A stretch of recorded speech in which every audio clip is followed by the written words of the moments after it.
तो हम बात कर रहे थे भारतीय इतिहास के कालक्रम के बारे में। हमने प्राचीन भारत के इतिहास के कालक्रम की बात की थी, जिसमें प्राचीन भारत जो है,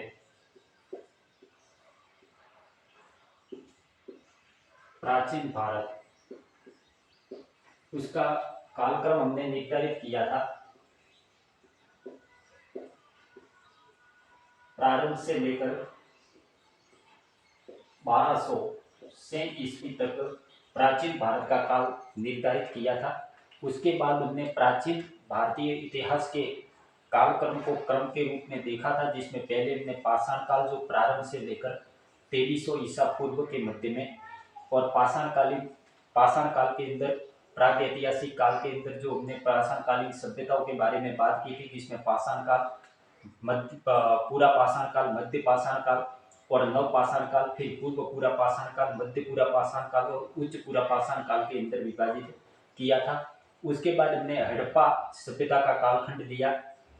उससे पहले हमने ताम्र पाषाणकालीन सभ्यता, ताम्रकालीन सभ्यता और फिर हड़प्पा सभ्यता का 2300 ईसा पूर्व से 1750 ईसा पूर्व समय काल निर्धारित किया जाता है। उसके बाद हमने वैदिक सभ्यता की बात की थी।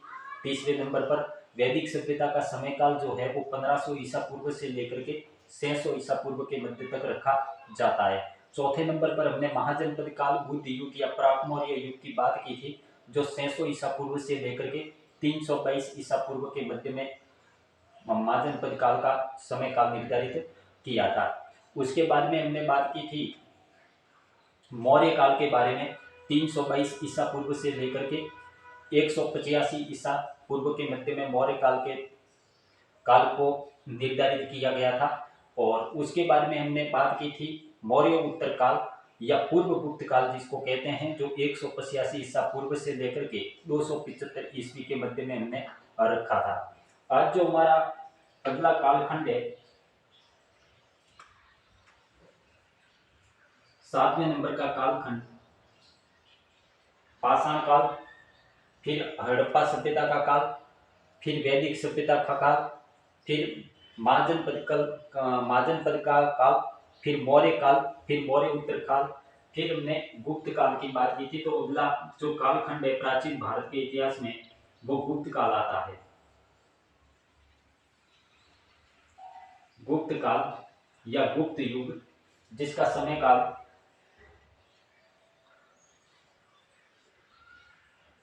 275 ईस्वी से लेकर के 550 ईस्वी के मध्य में गुप्त साम्राज्य का काल रखा जाता है। मौर्य उत्तर काल के अंदर कई प्रकार की विदेशी जातियां, भारत के अंदर विदेशी जातियों ने प्रवेश किया, जिसके अंदर हिंद यूनानी, पहलव या पार्थियन, शक, कुषाण आदि जो विभिन्न विदेशी जातियां आई थी, उन्होंने भारत के अंदर प्रवेश किया। और भारत के अंदर आने के बाद में उन विदेशी जातियों ने भारतीय धर्म को स्वीकार कर लिया और भारत के अंदर शासन करने का कार्य किया। अब इन विदेशियों के कारण भारत के अंदर कोई केंद्रीय सत्ता स्थापित नहीं हुई थी, बल्कि भारत में एक विकेंद्रीकरण की प्रवृत्ति सी शुरू हो गई थी, यानी कि पूरा भारत जो है वो अलग अलग छोटे छोटे क्षेत्रों के अंदर विभाजित हो गया।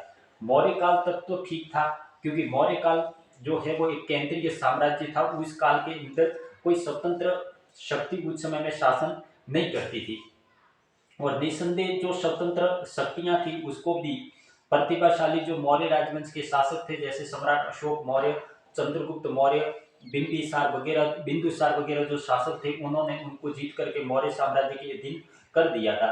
अगर असम को छोड़ दें तो असम और कश्मीर, इन दो क्षेत्रों को छोड़ करके संपूर्ण भारत के ऊपर मौर्य साम्राज्य का शासन रहा था। लेकिन बाद में जो विदेशी जातियां आई, तो उन कारण से विदेशी जातियों के कारण भारत में विकेंद्रीकरण की प्रवृत्ति शुरू हो गई।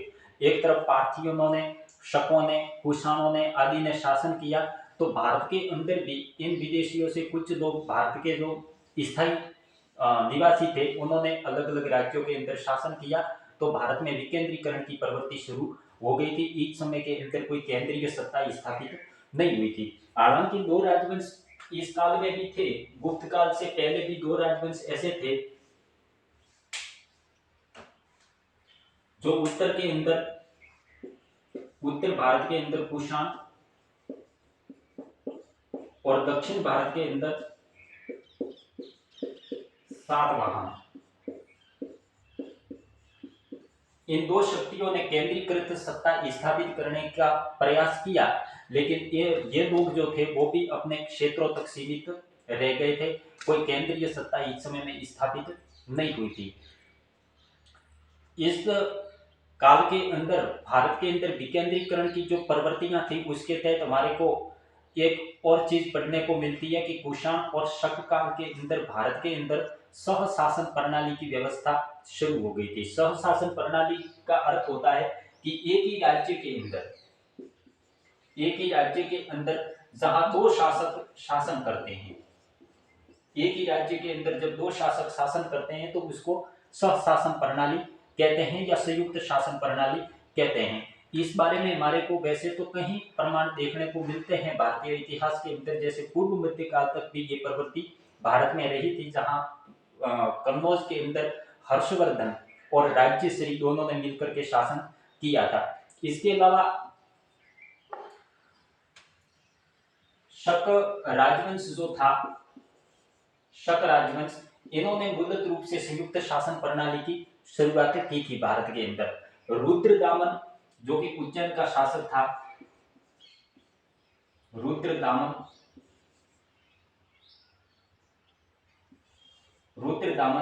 जिसने उज्जैन गिरनार क्षेत्र के अंदर शासन किया था, गुजरात के अंदर गिरनार में। ये रुद्रदामन और इसका जो दादा था जिसका नाम था चष्टन, इन दोनों ने मिलकर के संयुक्त शासन किया था। ये दोनों एक ही साथ में शासन करने वाले प्राचीन भारत के शासक थे। तो इस प्रकार से एक और अभिलेख भी हमारे को मिलता है जो कच्छ की खाड़ी गुजरात के अंदर प्राप्त होता है। कच्छ की खाड़ी गुजरात के अंदर हमारे को एक अभिलेख मिलता है जिसका नाम है अंधो अभिलेख, जो प्राचीन भारत के अंदर सहशासन प्रणाली का एक अभिलेखीय साक्ष्य माना जाता है। तो उसके अंदर भी दो शासकों के द्वारा एक साथ शासन करने के बारे में हमारे को जानकारी प्राप्त होती है। तो इस समय के अंदर भारत के अंदर विकेंद्रीकरण की प्रवृत्ति शुरू हो गई थी और ये विकेंद्रीकरण प्रवृत्ति लगभग पूर्व गुप्त काल तक चलती है। इसके बाद में तीसरी शताब्दी ईस्वी के अंदर लगभग 275 ईस्वी के अंदर गुप्त साम्राज्य नामक एक भारत के अंदर नवीन साम्राज्य का उदय हुआ और इस गुप्त साम्राज्य ने भारत के अंदर वापस एक केंद्रीकृत सत्ता की स्थापना की थी। हालांकि गुप्त साम्राज्य न केवल प्राचीन काल का लगभग भारतीय इतिहास का सबसे विस्तृत साम्राज्यों में से एक माना जाता है, जिसमें मौर्य साम्राज्य, गुप्त साम्राज्य जैसे साम्राज्य हैं जिन्होंने संपूर्ण भारत के ऊपर एक छत्र के रूप में शासन किया था। और इस गुप्त साम्राज्य का समयकाल जो है वो 275 से लेकर 550 ईस्वी के मध्य में माना जाता है। हालांकि गुप्त राजवंश के अंदर इस वंश का संस्थापक कौन था और इस राजवंश के अंदर जिन जिन शासकों ने शासन किया है उनका हमारे को साहित्यिक प्रमाण भी मिलता है, जिसके अंदर वैसे तो उस काल के अंदर कहीं विद्वानों के द्वारा लिखे हुए ग्रंथ हैं। इसके अलावा हमने बात की थी कि भारत का प्राचीन इतिहास ज्यादातर धार्मिक ग्रंथों से मिलता है, जिसमें पुराण सबसे मुख्य है। इनमें वायु पुराण,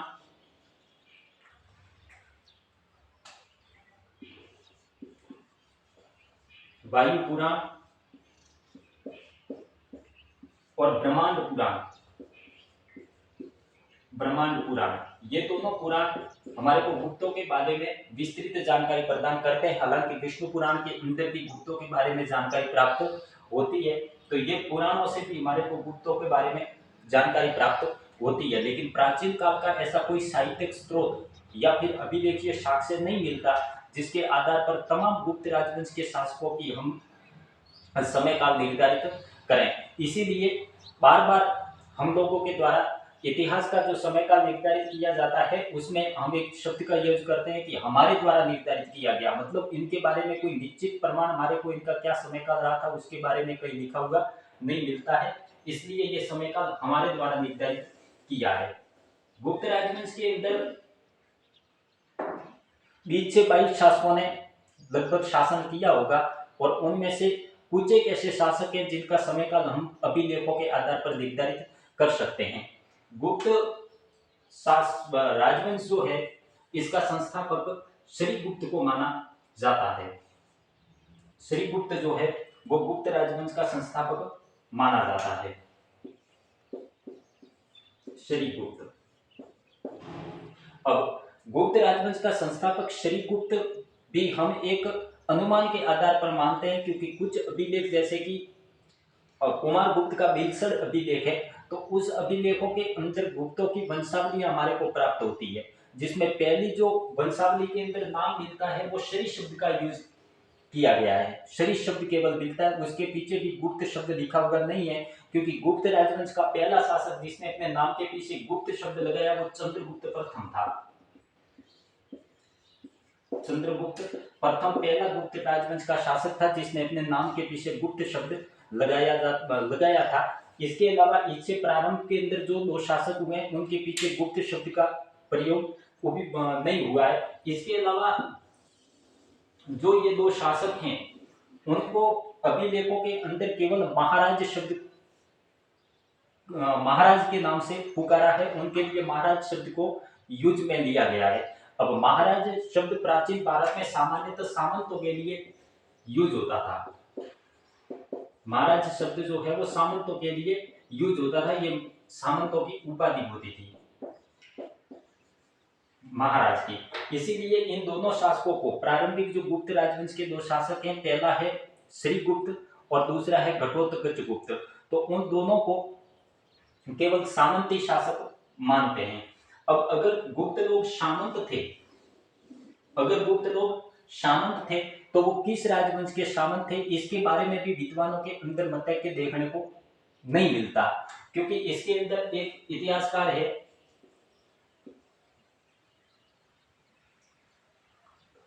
आर.डी. बनर्जी, राघवदास बनर्जी, जिन्होंने मोहनजोदड़ो की हड़प्पा सभ्यता के अंदर खोज की थी 1922 के आसपास। आर.डी. बनर्जी कहते हैं कि गुप्त लोग कुषाणों के सामंत थे। आर.डी. बनर्जी के अनुसार गुप्त लोग कुषाणों के सामंत थे। भाई केपी जायसवाल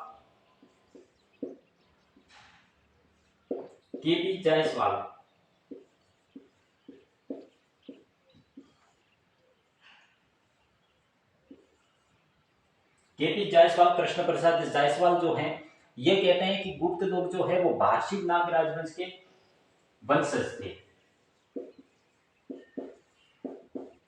भारशील नागों के वंशज बताए इनको। वही फलिंग नामक एक इतिहासकार है, फलिंग नामक इतिहासकार कहते हैं कि गुप्त लोग शकों के सामंत थे। अब गुप्तों से पहले इन तीनों राजवंशों ने शासन भारतीय इतिहास के अंदर किया है। हालांकि कुछ विद्वान ये भी मानते हैं कि गुप्त राजवंश के शासक जो हैं वो मगध राजवंश के वंशज थे।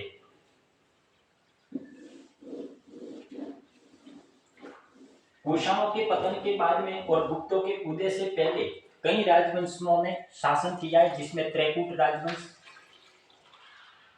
एक चतुर्चातकर्णी राजवंश, देव राजवंश, दत्त राजवंश, नाग राजवंश, मग राजवंश आदि कहीं भारत के अंदर हिंदू राजवंशों के द्वारा शासन किया हुआ है। इसके अंदर एक नाम मग राजवंश का भी मिलता है, मग वंश। इसने उत्तर प्रदेश कौशाम्बी के क्षेत्रों के अंदर शासन किया था। मग राजवंश का संस्थापक जो है वो वशिष्ठी पुत्र भीमसेन को माना जाता है। मग राजवंश का संस्थापक जो है वो वशिष्ठी पुत्र भीमसेन को माना जाता है। इस राजवंश ने कौशाम्बी क्षेत्र में शासन किया था। ये राजवंश कुषाणों का उत्तराधिकारी और गुप्तों से पूर्व शासन करने वाला राजवंश था। इसलिए कुछ लोग कहते हैं कि मग राजवंश के वंशज थे गुप्त राजवंश के शासक। हालांकि मग राजवंश वैसे देखें तो कुषाणों के बारे में शासन करने वाला राजवंश था, लेकिन कुषाणों के पतन के बारे में किताबों में एक और चीज पढ़ने को मिलती है, आप लोग पढ़ोगे कि कुषाणों का पतन जो है वो ससेनियन शासकों के द्वारा किया गया था। ससेनियन राजवंश के शासकों ने, ससेनियन वंश ने कुषाणों का खात्मा किया था, और कुषाणों के जो चांदी के सिक्के थे वो बाद में ससेनियन शासकों ने अपना लिए थे। ससेनियन राजवंश भारत का राजवंश नहीं था, ये विदेशी राजवंश था। इस राजवंश का संस्थापक अरदाशीर को माना जाता है, और ससेनियन राजवंश के शासकों ने कुषाणों के चांदी के सिक्के अपना लिए थे, जिसके कारण उसको कुषाण ससेनियन सिक्कों के नाम से पुकारा जाता है। हालांकि इसके बारे में विस्तृत चर्चा हम लोग बाद में करेंगे। आज हम टाइम पीरियड केवल निर्धारित कर रहे हैं, समय काल की बात कर रहे हैं। तो गुप्तों का समय काल जो है वो 275 ईस्वी से लेकर के 550 ईस्वी के मध्य में रहा था। अब गुप्त राजवंश के अंदर जो मुख्यतः शासक हुए उसमें पहला नाम श्रीगुप्त का आता है। इसके पीछे गुप्त शब्द हमने लगाया है, साहित्यिक स्रोतों के अंदर इसका नाम श्रीगुप्त नहीं मिलता है। जैसे कि ईत सिंह ने एक जगह पर कहा है कि मृग शिखावन का संस्थापक जो है वो चेलिकेतो था। चेलिकेतो नाम ईत सिंह ने लिखा है। हर्षवर्धन के पूर्व जो अभियान किया था हर्षवर्धन ने, उसका वर्णन किया है। हवेन सॉन्ग के जस्ट बाद में आने वाला विद्वान 6वीं शताब्दी में तीसरा लगभग चीनी यात्री इत सिंह था। इत सिंह, और उस इत सिंह ने चेलिकेतो शब्द का प्रयोग किया है श्रीगुप्त के लिए। तो पहला हम गुप्त राजवंश का संस्थापक जो है वो श्रीगुप्त को ही मानते हैं। विद्वान लोगों ने श्रीगुप्त को ही माना है। और श्रीगुप्त का समय, गुप्त राजवंश के शासकों का कोई स्पष्ट समय काल नहीं मिलता है, जो हमने बात पहले भी की है। इसका समय काल हमारे द्वारा निर्धारित किया है, लगभग 20-20, 25-25 वर्ष लेकर के इन शासकों का समय काल निर्धारित किया जाता है, जिसमें श्रीगुप्त का समय काल 275 ईस्वी से लेकर 300 ईस्वी के मध्य में रखा है। इसके बाद में प्रभावती गुप्ता के द्वारा, प्रभावती गुप्ता जो इस गुप्त राजवंश के शासक चंद्रगुप्त द्वितीय विक्रमादित्य की बेटी थी, और उसका विवाह जो है वो वाकाटक राजवंश के शासक रुद्रसेन द्वितीय के साथ में किया था।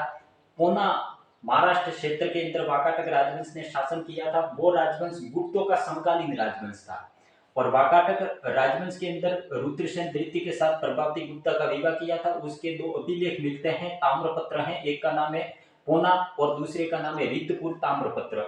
उन ताम्रपत्रों के अंदर प्रभावती गुप्ता ने कहा है कि मेरा जो गोत्र है वो धारण गोत्र है, धारण गोत्र है।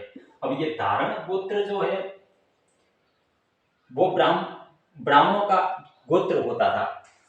अब प्रभावती गुप्ता ने ये धारण गोत्र अपना पति का गोत्र का उल्लेख नहीं किया है, क्योंकि वाकाटक राजवंश के जो शासक थे वो विष्णुवर्ती गोत्र के शासक थे। ये हमारे को साहित्यिक प्रमाणों से पता चल गया है। तो निसंदेह धारण गोत्र का उसने जो प्रयोग किया है वो अपने पिता चंद्रगुप्त द्वितीय के लिए किया होगा। इस आधार पर कुछ विद्वान लोग जो हैं वो गुप्तों को ब्राह्मण बताते हैं।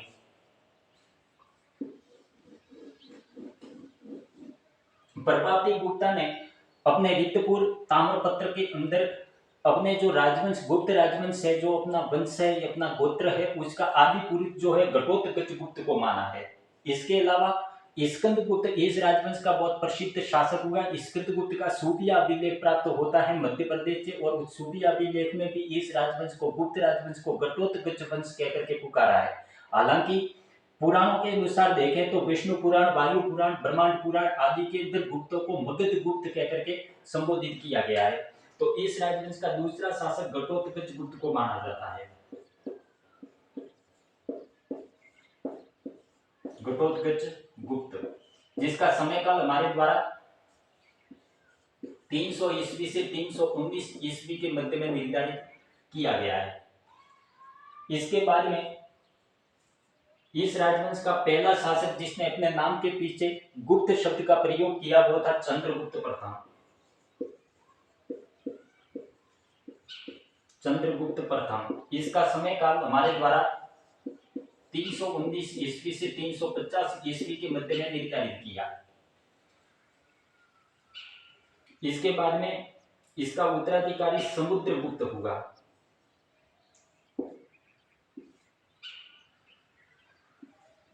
समुद्रगुप्त जिसका समय काल 350 ईस्वी से लेकर 375 ईस्वी के मध्य में निर्धारित किया गया। उसके बाद समुद्रगुप्त के उत्तराधिकारी चंद्रगुप्त द्वितीय विक्रमादित्य हुआ। हालांकि कहते हैं कि इसके दो पुत्र थे, जिसमें एक पुत्र रामगुप्त भी था, लेकिन उसके बारे में स्पष्ट कोई जानकारी प्राप्त नहीं होती है। सर्वप्रथम रामगुप्त नामक गुप्त शासक के होने की बात भी राखलदास बंदर जी के द्वारा की गई थी। उन्होंने कहा था कि रामगुप्त नामक गुप्त राजवंश में कोई शासक हुआ था, क्योंकि प्राचीन भारत के ऐसे कई साहित्यिक ग्रंथ मिलते हैं जिसमें विशाख दत्त की देवी चंद्रगुप्तम, बाण भट्ट की हर्षचरित, भोज की शंकर शतक,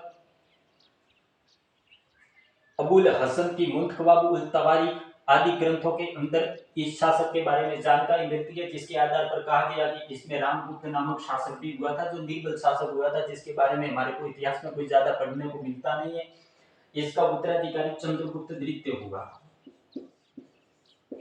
चंद्रगुप्त द्वितीय विक्रमादित्य की उपाधि धारण करने वाले भारत के अंदर कुल 14 शासक हुए हैं, जिसमें पहला था गृध्रभील राजवंश का उज्जैन में शासन करने वाला विक्रमादित्य, जिसने उपाधि विक्रमादित्य की धारण की थी। शकों को पराजित करके एक समंत शक समंत की शुरुआत की थी। उस विक्रमादित्य को प्रथम विक्रमादित्य, और मध्यकाल के अंदर दिल्ली के ऊपर शासन करने वाला एकमात्र हिंदू शासक जिसको हेमू के नाम से पुकारा जाता है, उसको हेमचंद्र विक्रमादित्य के नाम से भी पुकारा जाता है। वो भारत के इतिहास का अंतिम और 14वां शासक था जिसने विक्रमादित्य की उपाधि धारण की। विक्रमादित्य के नाम से भारत के अंदर कई शासक हुए हैं, जिसमें सबसे प्रतिष्ठित शासक चंद्रगुप्त द्वितीय विक्रमादित्य गुप्त शासक को माना जाता है। इसका समय काल 375 ईस्वी से लेकर के 412 ईस्वी के मध्य में निर्धारित किया जाता है। उसके बाद में 3 साल तक समय काल, 2 या 3 साल का समय काल रामगुप्त को दिया जाता है कि चंद्रगुप्त द्वितीय का उत्तराधिकारी रामगुप्त हुआ था।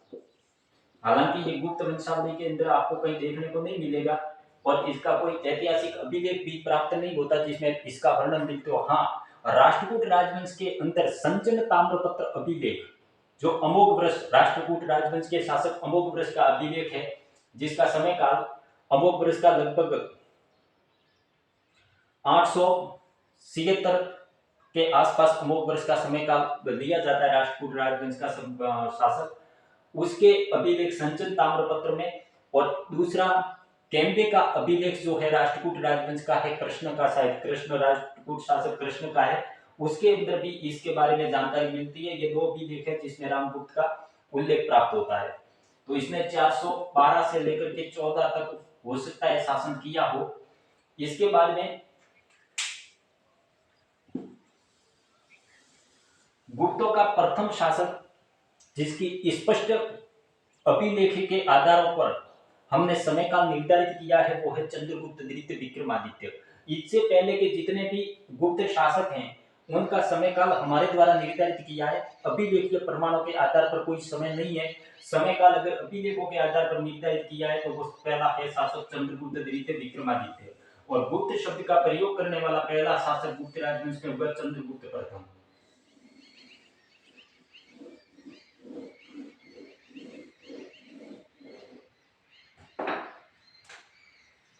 इसके बाद में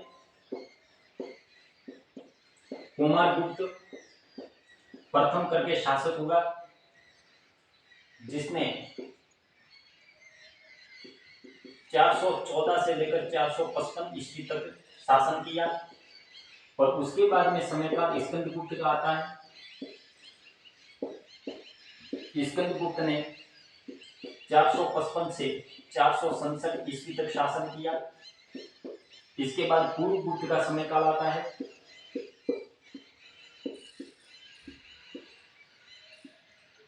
जिसमें 467 ईस्वी से लेकर के 473 ईस्वी तक शासन किया पूर्व गुप्त का। उसके बाद कुमारगुप्त द्वितीय का शासन काल आता है। कुमारगुप्त द्वितीय ने 473 ईस्वी से लेकर 494 ईस्वी के आसपास लगभग शासन किया था। उसके बाद में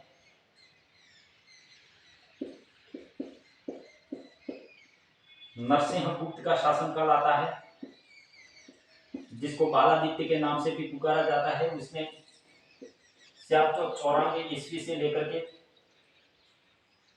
510 ईस्वी तक शासन किया। इसके बारे में भानुगुप्त का एरण अभिलेख मिलता है, जिसमें भारतीय इतिहास में पहली बार सती प्रथा के बारे में जानकारी मिलती है।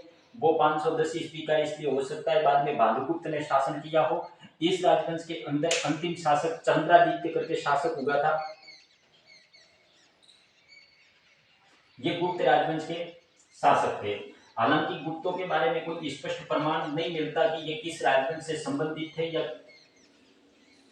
किस जाति से संबंधित थे, क्योंकि अलग अलग विद्वानों के द्वारा इनको अलग अलग बताने का कार्य किया है, जिसमें केपी जायसवाल ने इनको शूद्र बताया है।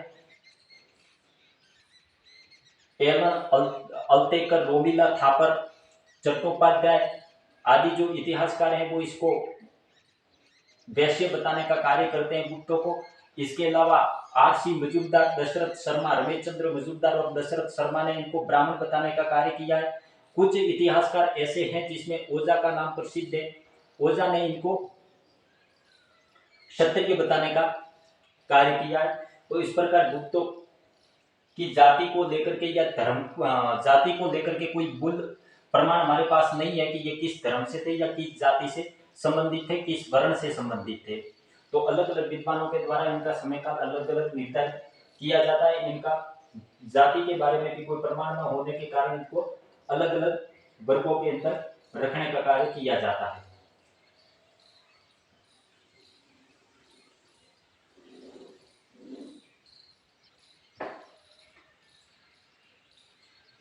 (550) ईस्वी के बाद में भारतीय इतिहास में कोई निर्धारित समयकाल हमारे द्वारा निर्धारित नहीं किया है, क्योंकि डायरेक्टली जब समयकाल अगला समयकाल शुरू होता है तो वो पूर्व मध्यकाल है, पूर्व मध्यकाल।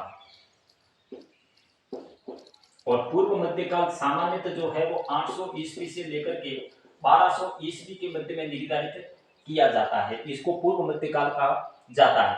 इस काल के मध्य में एक काल हर्षकालीन भारत का हम लोग कह सकते हैं। इसके अलावा गुप्तों के बाद से लेकर हर्ष के उदय तक कोई निश्चित समय काल भारतीय इतिहास में देखने को नहीं मिलता है, लेकिन फिर भी हम लोग पढ़ने की सहूलियत को देखते हुए इस काल के बाद में अगला कालखंड निर्धारित करेंगे, वो है गुप्तोत्तर काल।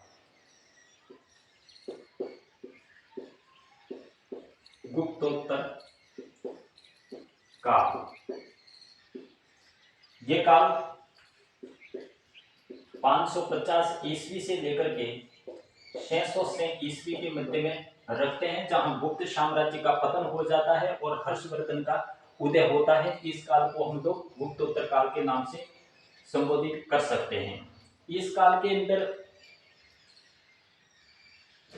विशेषकर जो जानकारियां मिलती हैं उसके अंदर कुछ ऐसे राजवंश है जिनके बारे में हमारे को जानकारी मिलती है। इस काल के अंदर, इस काल में जिन राजवंशों का उदय होता है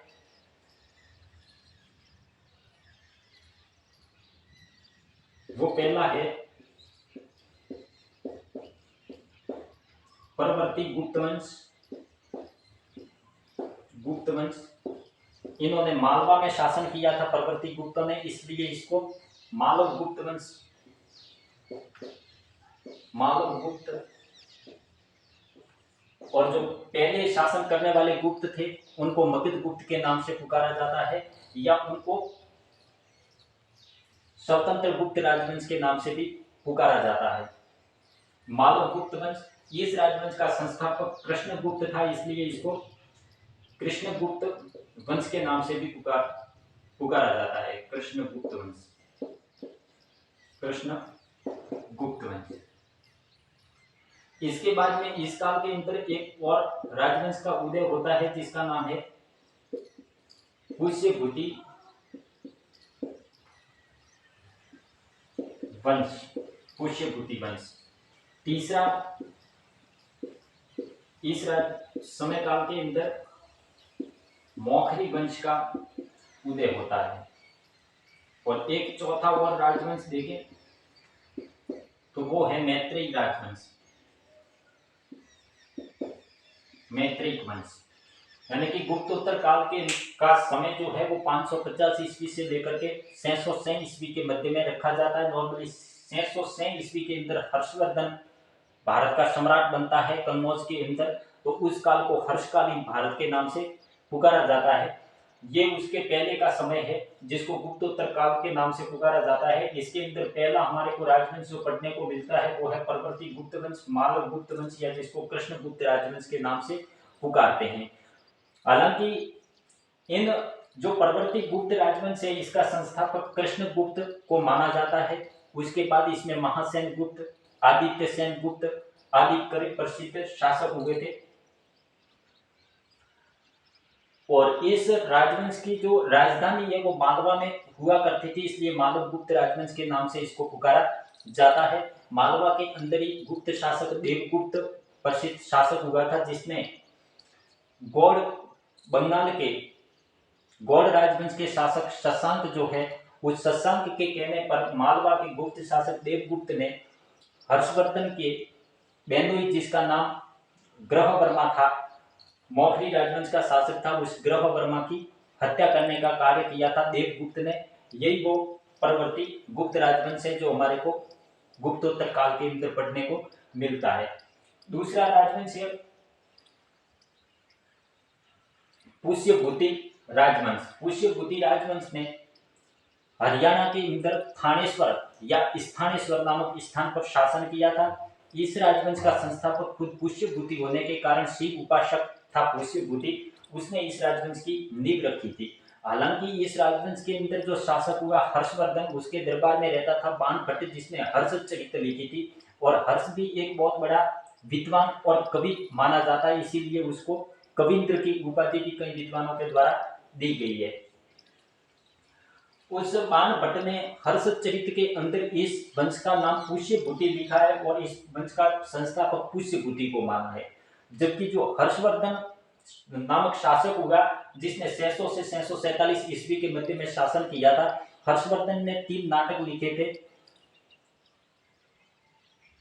नागानंद, प्रियदर्शिका और रत्नावली नामक नाटक लिखे थे। और इन तीनों नाटकों के अंदर हर्षवर्धन ने अपने वंश का नाम वर्धन वंश बताया है। और इस राजवंश का संस्थापक हर्षवर्धन जो है वो नरवर्मा को या नरवर्धन को मानता है। इस राजवंश के अंदर पुष्यभूति के बाद नरवर्धन, नरवर्धन के बाद में प्रभाकर वर्धन प्रथम, प्रभाकर वर्धन प्रथम के बाद आदित्य वर्धन, फिर राज्यवर्धन प्रथम, उसके बाद प्रभाकर वर्धन द्वितीय, फिर राज्यवर्धन द्वितीय और हर्षवर्धन जैसे प्रसिद्ध शासक हुए। हर्षवर्धन की 647 ईस्वी में मृत्यु के बाद में उसका कोई उत्तराधिकारी नहीं हुआ। इस प्रकार पुष्यभूति राजवंश का अंत हो गया। उसके बाद में एक राजवंश हमारे को मौखरी राजवंश के बारे में जानकारी मिलती है। गुप्तोत्तर काल के अंदर कन्नौज नगर जो उत्तर प्रदेश के अंदर कान्यकुब्ज था, जिसको राजाओं की क्रीड़ा स्थली के नाम से भी पुकारा जाता है, क्योंकि वो त्रिकोणीय संघर्ष का मुख्य स्थल रहा था। वो कन्नौज मगध की भांति एक प्रसिद्ध नगर के रूप में उभर करके सामने आता है। और नॉर्मली इसके बाद में प्राचीन भारत के बाद में पूर्व मध्यकाल जो शुरू होता है, मध्यकाल से पहले का समय, उस समय में भारत की मुख्य राजधानी कन्नौज राजधानी रहती है। और इसी कारण मौखरी राजवंश इस कन्नौज को राजधानी बना करके शासन करने वाला पहला राजवंश था। मौखरी राजवंश का संस्थापक जो है वो हरिवर्मा को माना जाता है। इसका कृष्णगुप्त, परवर्ती गुप्त राजवंश का संस्थापक कृष्णगुप्त, इसका खुद पुष्यभूति नामक व्यक्ति, मौखरी राजवंश का संस्थापक हरिवर्मा को माना जाता है। इसके बाद में आदित्य वर्मा, ईशान वर्मा, ईश्वर वर्मा, रणवर्मा, ग्रहवर्मा प्रथम, ग्रहवर्मा द्वितीय आदि प्रसिद्ध शासक हुए। और इस राजवंश ने पुष्यभूति या वर्धन राजवंश के साथ में वैवाहिक संबंध स्थापित किए थे, जिसमें ग्रहवर्मा द्वितीय जो शासक होगा, उस ग्रहवर्मा द्वितीय का विवाह जो है वो पुष्यभूति राजवंश के शासक प्रभाकर वर्धन की पुत्री राज्यश्री जो हर्षवर्धन की बहन लगती थी उसके साथ में इसने विवाह किया था। और बाद में गौड़ शासक शशांक ने देवगुप्त के माध्यम से ग्रहवर्मा की हत्या करवा दी थी, जिसके बाद में गौड़ शासक शशांक के और हर्षवर्धन के मध्य में विवाद भी हुआ और उसको लेकर के कई युद्ध भी हुए थे, जो हम बाद में बात करेंगे। इसके बाद में आता है मैत्रेयी राजवंश। गुजरात के अंदर वल्लभी को राजधानी बना करके वल्लभी नगर की स्थापना की गई थी। मैत्रेयी राजवंश के संस्थापक भट्टारक के द्वारा। वल्लभी का संस्थापक भट्टारक था, जो मैत्रेयी राजवंश का संस्थापक था। और इस राजवंश के अंदर मैत्रेयी राजवंश के अंदर कई शासकों ने शासन किया। इस वंश का संस्थापक भट्टारक था, जो बाद में बात करेंगे इस राजवंश की। तो ये गुप्तोत्तर काल के अंदर हमारे को मुख्यतः 4 राजवंशों के बारे में जानकारी प्राप्त होती है।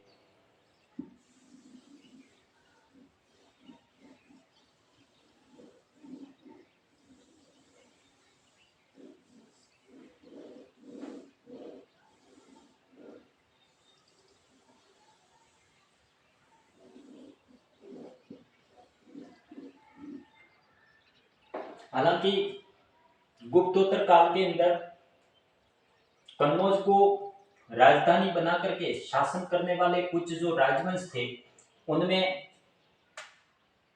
गुप्तों के जस्ट पतन के बाद में कन्नौज के ऊपर एक शासक ने शासन किया जिसका नाम अर्जुन था। कन्नौज को राजधानी बनाकर शासन करने वाला पहला राजा था अर्जुन। अर्जुन के बाद में यशोधर्मा नामक एक शासक हुआ। यशोधर्मा, इस यशोधर्मा ने भी कन्नौज को राजधानी बना करके शासन किया था। वाकपति, गौड़वहों का लेखक वाकपति इसी यशोधर्मा के दरबार में रहता था। यह यशोवर्मन राजवंश के नाम से पुकारा जाता है इस राजवंश को। लेकिन इस राजवंश में कौन कौन शासक हुए उसके बारे में ऐतिहासिकता संदिग्ध है। केवल इस शासक के बारे में हमारे को जानकारी प्राप्त होती है। कश्मीर का प्रसिद्ध शासक ललितादित्य मुक्तापीड जो था, जिसके बारे में मार्तंड मंदिर, जो सूर्य मंदिर है कश्मीर के अंदर, उसका निर्माणकर्ता होने के कारण इसके बारे में कई एग्जामों में सवाल पूछा जाता है। उस ललितादित्य मुक्तापीड के साथ में यशोधर्मा का युद्ध भी हुआ था। और अर्जुन का युद्ध चीन के साथ में हुआ था और चीन शासकों ने इसको पराजित करके चीन लेकर के चले गए थे। अर्जुन के बाद में यशोधर्मा ने इस राजवंश में यशोधर्मा ने कन्नौज के अंदर शासन किया था। उसके बाद में मौखरी राजवंश यहाँ पर शासन करता है। मौखरी राजवंश के बाद में यहाँ पर पुष्यभूति या वर्धन वंश, जो हर्षवर्धन का वर्धन वंश है, वो वर्धन वंश हर्षवर्धन यहाँ पर शासन करता है, या इसको पुष्यभूति वंश कह सकते हैं, पुष्यभूति वंश। और मौखरी के बाद में पुष्यभूति या वर्धन वंश। और उसके बाद में यहाँ पर एक नया राजवंश आता है हर्षवर्धन की मृत्यु के बाद में, जिसका नाम है आयुध वंश। आयुध वंश, जिसका संस्थापक जो है वो वज्र आयुध को लगभग माना जाता है। और उसके बाद में इंद्र आयुध और चक्र आयुध करके 2 राजकुमार होते हैं। और उन्हीं की निर्बलता को देख करके राष्ट्रकूट, गुर्जर प्रतिहार और पाल, इन तीनों राजवंशों के मध्य में कन्नौज के ऊपर अधिकार को लेकर के संघर्ष होता है, जो एक पूर्व मध्यकाल का टॉपिक है। गुप्तोत्तर काल के बाद में जो समय काल आता है वो है हर्षकालीन भारत।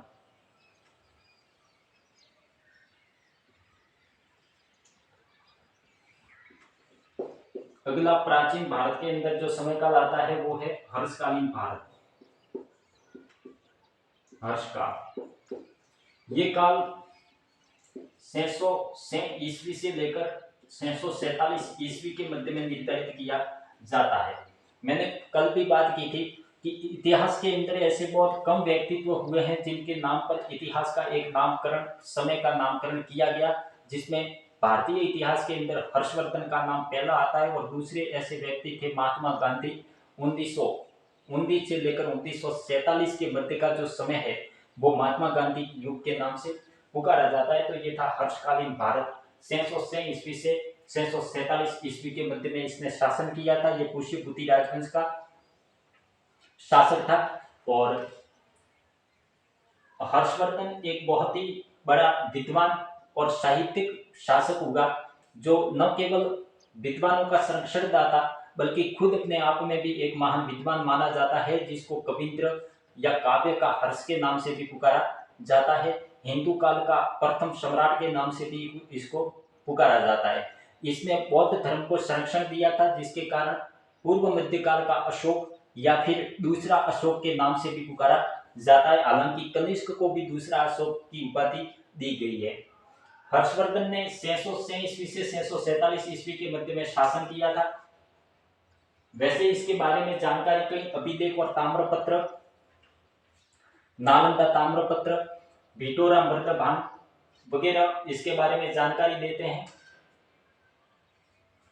इसके अलावा इसके दरबार में प्रसिद्ध विद्वान बाण भट्ट भी रहता था, जिसने हर्षचरित, कादंबरी, पार्वती परिणय आदि ग्रंथों की रचना की थी। इसके अलावा एक चीनी यात्री जिसका नाम ह्वेनसांग था, काचे चांग या ह्वेनसांग, ये ह्वेनसांग ने भी सिंह युगी नामक ग्रंथ के अंदर शिलादित्य के नाम से हर्षवर्धन का विवरण लिखा है, उसके बारे में भी जानकारी मिलती है। हर्षवर्धन का मूलतः जो संघर्ष है वो दो शासकों से रहा, एक तो गौड़ शासक शशांक के साथ में, और दूसरा इसका युद्ध हुआ था वातापी के चालुक्य राजवंश के शासक पुलकेशिन द्वितीय के साथ में। पुलकेशिन द्वितीय का समय 609 ईस्वी से 645 ईस्वी के मध्य में निर्धारित किया जाता है, उसके मध्य में इसका संघर्ष हुआ था। और चालुक्य शासकों के जो अभिलेख हैं, उन अभिलेखों के अंदर इसको सकलोत्तरापथनाथ की उपाधि से विभूषित किया गया। हालांकि हर्षवर्धन के लिए कई उपाधियां काम में ली जाती है। इसको दूसरा समुद्रगुप्त के नाम से भी पुकारा जाता है। हर्षवर्धन को परम भट्टारक, परम भागवत महाराजा, धीराज, परमेश्वर, समुद्राधिपति, उत्तरापथ स्वामी, दक्षिणाधिपति, समुद्राधिपति ना धोरे चतु, शिलादित्य वगैरह कई प्रकार की इसको उपाधियों से भी विभिन्न विद्वानों ने विभूषित किया है। कविंद्र और काव्य का हर्ष भी इसको कहा जाता है। हर्षकालीन भारत के बारे में जो अगला समय काल आता है वो है पूर्व मध्यकाल, जो सामान्यतः 800 ईस्वी से लेकर 1200 ईस्वी के मध्य में समय काल निर्धारित किया जाता है। पूर्व मध्यकाल, पूर्व मध्यकाल को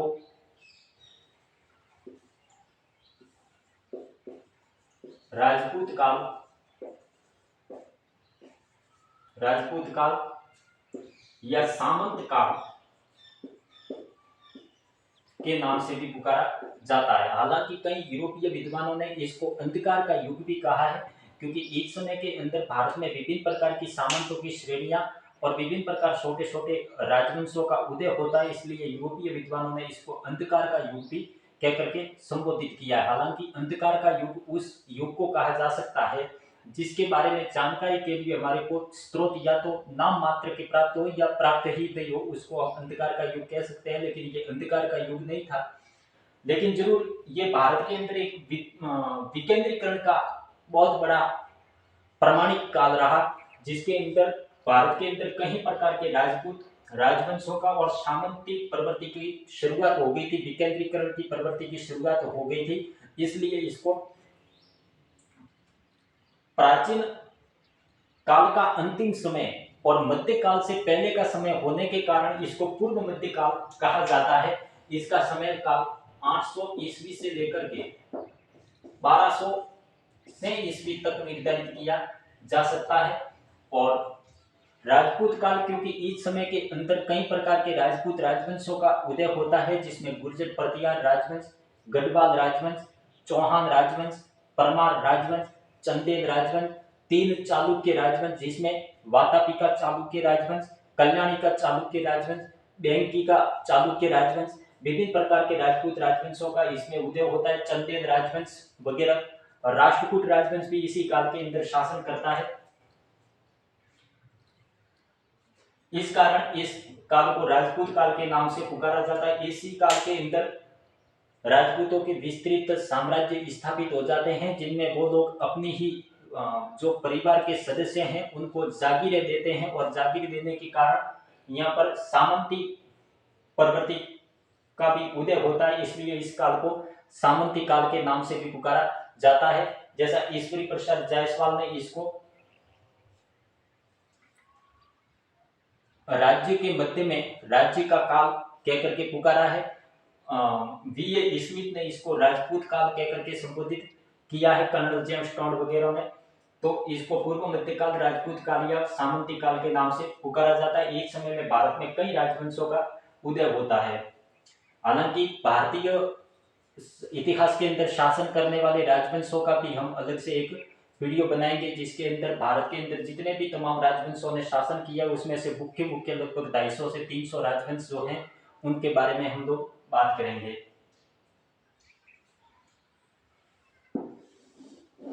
तो ये पूर्व मध्यकाल था। प्राचीन भारत का जो कालखंड है उसके अंदर 1200 से ईस्वी तक निर्धारित करते हैं। यहाँ पर आकर प्राचीन भारत का समय काल समाप्त हो जाता है। अगला काल जो है वो हमारा शुरू होता है मध्यकाल।